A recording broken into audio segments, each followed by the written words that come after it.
10 दिवस ते सगळे विद्यार्थी उपोषणाला बसलेले आहेत, आंदोलन करत आहेत.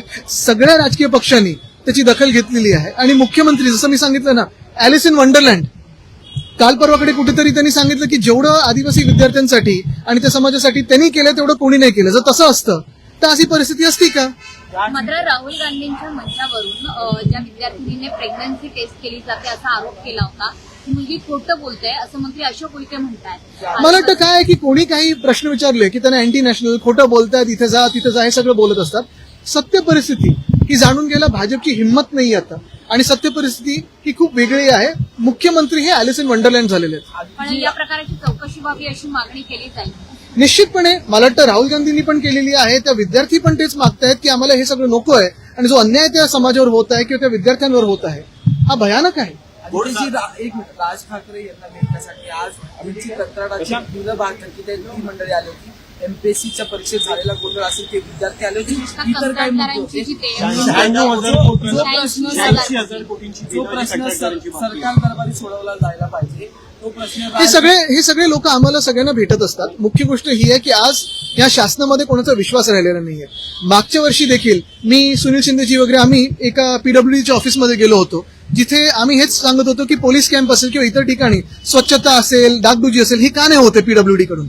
आणि अनेकदा आम्हाला सांगितलं जातं आणि तसं उत्तर देखील आलं की हे कॉन्ट्रॅक्ट कोणी घेतच नाहीत कारण कॉन्ट्रॅक्टरला द्यायला पैसे राहिलेले नाहीयेत सरकारकडे. हे सरकारी पैसे आपण पाहतोय. तुम्ही कधी स्वतःच्या बंगल्यावर खर्च करता, कधी नवीन गाड्या घेण्यात खर्च करता, कधी महापालिकेच्या माध्यमातून महापौर बंगल्यावर खर्च होतोय. पण जे न आवडते किंवा खरोखर काम करणारे कंत्राटदार असतील त्यांच्यावर कधी खर्च होत नाही. लाडक्या कॉन्ट्रॅक्टरवर खर्च होतो. मला याला जोडून प्रश्न होता की जो प्रश्न सरकार दरबारी सोडवणं अपेक्षित आहे तसे अनेक प्रश्न. मला वाटतं तुम्हाला हे दिसलं असेल की आता विरोधी पक्षाकडेच सगळे यायला लागलेले आहेत. शासनामध्ये आता कोणाची विश्वासार्हता म्हणजे विश्वास नाहीये शासनावर, शासनाची विश्वासार्हता कमी झालेली आहे. अनेक वेगळ्या विरोधी पक्षांकडे हे सगळे लोक जातात. आदित्यजी, सगळ्या शिवाजी पार्कचा मुद्दा आहे. मात्र गणेशोत्सवामध्ये डीजे हटाव ही मोहीम आता घेतली जाते. पुण्यामध्ये बराचसा गदारोळ आहे. डॉल्बी असेल, लाऊडस्पीकर असतील, याच्यावरती सर्वसामान्य नागरिक जेव्हा प्रश्न उपस्थित करतात तेव्हा त्यांना सभागृहातून बाहेर काढलं जात आहे. तुम्हाला सांगू का, आता हा विषय इथे पण चर्चेला आला. काही भोंगे असतील, डीजे असतील, लाऊडस्पीकर असतील, माईक असतील. मला वाटतं शासनाने एक नियम ठरवणं गरजेचं आहे. आपण जेव्हा बघतो काही आमदारांच्या मतदारसंघामध्ये, काही नगरसेवकांच्या मतदारसंघामध्ये सगळं काही चालतं आणि काही लोकप्रतिनिधींच्या मतदारसंघामध्ये सगळं काही बंद करायचा प्रयत्न होतो.